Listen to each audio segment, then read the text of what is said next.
Good morning. I'm Natalie with KQNK. Today is Tuesday, May 28th.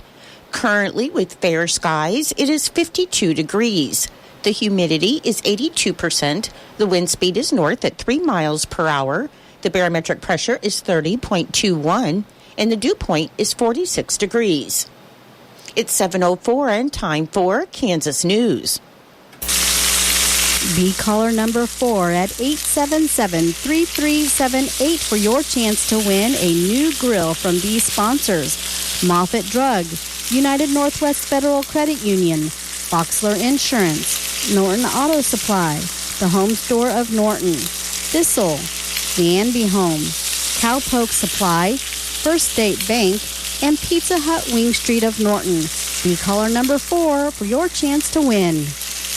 Kansas Information Network News, I'm Jen Austin. In Dodge City, a caring first grade teacher spent 5 months crocheting blankets for her 19 students. JP Bizette has more. Back in January, Sheila Demeret from Seoul Elementary had the students pick a picture like Hello Kitty or Mario and Luigi. Little did they know she turned those images into cozy surprises. She finished the last blanket late last Tuesday night, just in time to reveal them to her class on Wednesday. Demeret says this group taught her what true love means. As the school year ended Thursday, the first graders enjoyed their last day outside. The Kansas Bureau of Investigation is looking into a case of a fatal officer-involved shooting. It happened over the holiday weekend. A Haskell County deputy tried to make a traffic stop early Sunday morning at Highway 83 and Highway 56. That led to a pursuit to Highway 144. The driver eventually went into a ditch and tried to flee on foot. 37-year-old Richard Castillo of Ulysses got a gun from his vehicle and deputies fired. An autopsy is in the works. This is Kansas Information Network News. You said you'd never buy your kid candy from the checkout aisle. Or forget extra diapers. And never give in to a meltdown. You'd never lick your thumb to clean their face. Never let them have too much screen time. And never bribe them for just one more bite. You say you'd never let them out in public without their hair brushed. Never, ever become a minivan mom. And you'd never give them your phone for a quiet dinner. Calling boss work phone. So when you say you'd never leave your child in a hot car, no, it can happen. Cars get hot fast, and kids can be at risk in temperatures as low as 60 degrees Fahrenheit. Never happens. Before you leave the car, always stop, look, lock. Brought to you by NHTSA and the... Good morning. I'm Natalie Hadley with your KQNK News. Brought to you by Edward Jones Investments. Philip Eisenhagen is your financial advisor here in Norton. The Kansas Department for Children and Families is launching Summer EBT, a new program to help eligible families offset some of the cost of buying food for their school-aged children over summer break. Summer EBT, also known as Sunbucks in other states, is a partnership between the Department for Children and Families and the U.S. Department of Agriculture, Food and Nutrition Service, and the program provides families $120 for each eligible school-aged child to buy groceries. Department for Children and Family Secretary Laura Howard said summer is a time when many children lose the free and reduced price meals they get at school and when households might need a little extra help putting meals on the table. And the summer EBT benefits can be used to buy food like fruits, vegetables, meat, whole grains, and dairy at grocery stores, farmers markets, and other places that accept SNAP EBT benefits. Howard added that children and teens need healthy food year-round to play, grow, and learn, so Summer EBT will help families stretch their grocery budget during the summer and provide their children with the nutrition they need to thrive. Summer EBT benefits will begin rolling out in mid to late July, and for most families, Summer EBT will automatically be added to an existing household's Kansas benefits card, also known as an EBT card, or loaded onto a Kansas benefits card and mailed to the home. Families that don't receive summer EBT benefits but believe they may qualify must apply between August 12th and September the 11th, 2024 through the Department for Children and Families online self-service portal at dcfapp.kees.ks.gov. And children who receive summer EBT can still participate in other summer meal programs that may be available in their communities. To learn more about the summer EBT program, you can visit dcf.ks.gov. Kansas Insurance Commissioner Schmidt recently released data on the amount paid by insurance companies for Kansas storm damage claims in 2023. Commissioner Schmidt stated that the Kansas Department of Insurance collects the data yearly to better understand the impact of storm events across Kansas, and this data is important to help the department monitor trends in the marketplace. In 2023, storm claims totaled 147,710, and the amount paid out on those claims by insurance companies was $442,822,099.11. The department collects the data from all companies writing property and casualty insurance in Kansas, and this data includes the number of total claims as well as the amount paid for those claims across several types of storm losses. That includes hail, wind, water damage, and other weather-related claim losses for homeowner and automobile policies. Johnson County saw the highest amount, while Greeley County saw the lowest. A county-by-county breakdown of the data can be found on the department's website at insurance.ks.gov. This storm season, if you or someone you know is having trouble with an insurance claim, you can contact the Kansas Department of Insurance's Consumer Assistance Division toll-free at 1-800-432-2484, email kdoi.complaints@ks.gov, or online at insurance.kansas.gov for any claims-related questions or concerns. Customers in Kansas who need a VIN inspection will soon be able to schedule an appointment online through a program similar to what is used by the Kansas Department of Revenue and various county treasurer offices in Kansas. Kansas requires any vehicle purchased out of state or those that have incurred damage requiring a salvage title to receive a VIN inspection prior to being tagged by a county treasurer.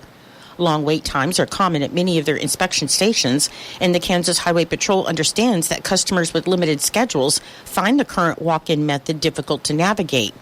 Beginning on Wednesday, June 12th, customers will be required to schedule an appointment online for VIN inspections, with the first available appointment starting on Monday, June 17th. By modernizing the program, they hope to provide their customers with an efficient and easy platform to schedule a VIN inspection in advance and improve the customer experience. Customers with scheduled appointments will receive priority placement upon arrival at their scheduled time. The new online scheduler will apply to any VIN inspection station operated by the Kansas Highway Patrol. The appointments for VIN inspections done by a designee location, such as a county sheriff's office, and will be handled through the designee location and not through the online service. For more information, you can contact Lieutenant Dan McCollum with Motor Vehicle Enforcement at 785-296-0884. In Nebraska news, the Stanton County Sheriff's Office reported that a Norfolk man was arrested Saturday after a failed attempt at discarding drugs. At around 10:10 p.m., a deputy pulled over a vehicle driven by 57-year-old Brad Tuttle for speeding near Off-Road Ranch just southeast of Norfolk. And according to the sheriff's office, as the deputy approached the vehicle, they saw Tuttle trying to dispose of methamphetamine by eating it. Tuttle was taken into custody and lodged on suspicion of several charges, including tampering with physical evidence, and the sheriff's office said Tuttle is also facing an upgraded felony charge of being a habitual criminal. According to Lancaster County District Court records, Taylor Bradley, 28, has been found not guilty by reason of insanity after being charged with 2 counts of first-degree murder, attempted first-degree murder, and 3 weapons counts in the killing of 2 men with her car. Bradley was accused of hitting and killing 2 maintenance workers and attempting to kill a 3rd person in March last year. In its ruling, the court found that while Bradley did commit the crimes, she was suffering from a mental disease and did not understand the nature of the consequences of what she was doing. Court records state that a hearing will be held on June 11th to determine if she is a threat to others or herself. A Cozad man wanted for sexually assaulting a child has been arrested. Buffalo County jail records show that 32-year-old William Harvey III was listed as an inmate as of Thursday, and he has been charged in Buffalo County with first-degree sexual assault. An arrest affidavit in the case has been sealed. However, records allege that he's accused of assaulting a victim between 12 and 16 years of age around March 10th. His bond in the case was set at $25,000, and he's due back in court on June 17th. This is not the first time within the past year that he's faced legal troubles.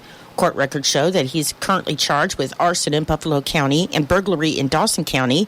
He's also been convicted of several misdemeanors across different cases, including child abuse, domestic assault, and drug-related charges. I'll be back with more in just a moment. Don't you think it's time for a financial advisor who takes time to explain things? I do. I'm Philip Eisenhagen, your Norton Edward Jones financial advisor. Investing can seem complicated. That's why I take time to listen, understand your needs, and explain without jargon. Experience the Edward Jones difference. Contact me today at 785-877-3373. That's 877-3373. Making time to take the time. That's how Edward Jones makes sense of investing. Edward Jones, member SIPC. According to the unofficial minutes of the Norton City Council meeting that was held on Wednesday, May 15th, the Norton City Council met in regular session at 5:30 p.m. with Mayor Jerry Jones presiding, and the council members present were Jason Jones, Jim Miller, Ron Briery, Gerald Jones, Dennis Gilhausen, and Dale Jacobson, along with others to present business or observe. A motion was made by Dale Jacobson and seconded by Jason Jones to approve the May 1st, 2024 City Council meeting minutes, and the motion carried, and there were 32 building permits presented for approval. Joe Durham was present to discuss having a press box built at the Legion Field, the water drainage issue at West and Lincoln, citizens watering their lawns after it has rained, and the city looking into wind-generated power. Donna Lowry with the Norton Chamber of Commerce reported that there was an overwhelming response to the Hometown Hero project, and they're looking at expanding the number of locations where the flags are displayed. A motion was then made by Ron Briery and seconded by Dennis Gilhausen to allow for 40 additional locations to display the Hometown Hero flags. The vote was taken and the motion carried. A motion was made by Jim Miller and seconded by Jason Jones to approve the appointment of Jeff Hager to fill the vacancy on the Planning Zoning Commission, with the term expiring February 2026. The vote was taken and the motion carried. Mayor Jerry Jones stated that he would like to create an ad hoc committee for the upcoming proposed street sales tax comprised of council members Dale Jacobson, Jason Jones, Gerald Jones, and Dennis Gilhausen. A motion was made by Dennis Gilhausen and seconded by Dale Jacobson to approve the mayor's appointments for the street sales tax ad hoc committee, and the motion carried. Chief of Police Jay Sharp then reported on department activities. City Administrator James Maru stated that the water conservation season started on Monday, May 27th. Conservation practices prohibit outdoor watering between the hours of 10 a.m. and 6 p.m. and is also limited to every other day. Residential or business properties with an address ending in an odd number will water on the odd-numbered calendar days, and those ending with an even number shall water on the even-numbered calendar days. James also reported that due to recent updates to drinking water regulations, the Kansas Department of Health and Environment is requiring public water systems to identify each service line, including private home plumbing materials, and a survey requesting this information had been mailed out to customers twice, yielding a response rate of about 20%. All service lines must be identified, so the city has partnered with JEO Consulting Group to help collect the remaining customer service line information. And with that, James stated there will soon be a media blast prompting customers to submit their service line material information. A motion was made by Gerald Jones and seconded by Dale Jacobson to waive the second formal reading of Ordinance 1766, which is an ordinance amending Chapter 14, Article 4, pertaining to unlawful parking, locations, and special parking and loading restrictions. The vote was taken and the motion carried, and a motion was then made by Gerald Jones and seconded by Dale Jacobson to approve the third formal reading of Ordinance 1766. An ordinance amending Article 14404 of the Norton City Code pertaining to unlawful parking locations to include the west side of Eisenhower Drive, starting 13 feet south of the center of the intersection of Eisenhower Drive and Armory Drive, then south 233 feet, and also amending Article 14405 of the Norton City Code pertaining to special parking and loading restrictions, first to include the location of loading, unloading zone while school is in session, the west side of Eisenhower Drive, starting 275 feet south of the center of the intersection of Eisenhower Drive and Armory Drive, then south 170 feet. And second, the location is hereby designated as a loading-unloading zone while school is in session between 7:30 a.m. and 4 p.m. of the west side of Eisenhower Drive, starting on the south edge of the crosswalk at Crane Street, going east, then south 100 feet. The vote was taken and the motion carried. A motion was made by Gerald Jones and seconded by Del Jacobson to adopt Ordinance 1766, the ordinance amending Chapter 14, Article 4, pertaining to unlawful parking, locations, and special parking and loading restrictions. The motion carried. A motion was made by Ron Briery and seconded by Dennis Gohausen to proceed with pursuing water meter replacements. And during a discussion, it was noted that financing and many other details will still need to be worked out before the project is made official. The vote was taken and the motion carried 5-1, with Jim Miller voting no. A motion was made by Ron Briery and seconded by Jim Miller to establish a tree limb pickup on the last Friday of every month to begin the week of spring cleanup and end the week of fall cleanup. The motion carried. Del Jacobson stated there would be a Parks Committee meeting at 4 p.m. on May 29th, and Councilman Ron Briery declared his resignation from City Council effective immediately. A motion was made by Del Jacobson and seconded by Jim Miller to approve appropriating Ordinance Number 10 as a whole, and the motion carried, and the council then adjourned at 6:39 p.m. I'm Natalie Hadley. Your KQNK News was brought to you by Edward Jones Investments. Philip Eisenhagen is your financial advisor here in Norton. Your KQNK weather forecast for today: there is a slight chance of showers and thunderstorms before 11 a.m., then a slight chance of showers and thunderstorms after 5 p.m. Otherwise, it's going to be mostly sunny with the high near 81, and with the light and variable wind becoming east 5 to 10 miles per hour in the morning. For tonight, it should be partly cloudy with the low around 56 and an east wind of 5 to 10 miles per hour. On Wednesday, there's a slight chance of showers between 1 p.m. and 4 p.m., then a slight chance of showers and thunderstorms after 4 p.m. Should be mostly sunny with the high near 79 and breezy, with wind gusts as high as 30 miles per hour. On Thursday, showers are likely and possibly a thunderstorm, otherwise mostly cloudy with the high near 76. On Friday, a 30% chance of showers and thunderstorms, should be mostly cloudy with the high near 76. On Saturday, a 30% chance of showers and thunderstorms, mainly after 1 p.m., should be mostly sunny with the high near 82. On Sunday, a 20% chance of showers and thunderstorms, should be mostly sunny with the high near 89. And on Monday, there's a 20% chance of showers and thunderstorms, otherwise mostly sunny with the high near 85. Currently with fair skies, it is 54 degrees. It is 7:22.